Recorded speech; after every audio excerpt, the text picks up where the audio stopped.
The locomotive fleet is a mixture of steam and diesel engines, with more than 30 passenger coaches, saloons and guards vans, and many have disabled access. There are also several maintenance and goods wagons, as well as a steam crane, most built specifically for the railway. The signal box at Aylsham monitors all train movements, and for extra safety, all engine drivers are linked to base by radio. With passengers embarked, the first train is ready for departure.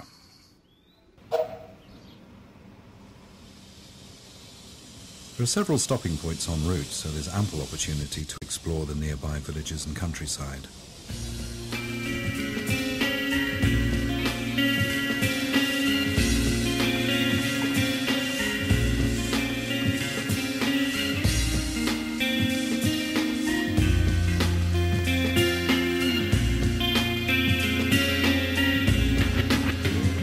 The original track bed was built by the East Norfolk Railway Company between 1876 and 1880.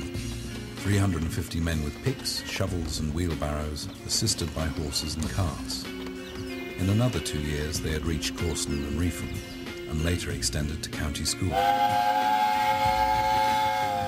This was the last great burst of railway building, but unlike the earlier times of railway fever, things were a lot more efficiently organised.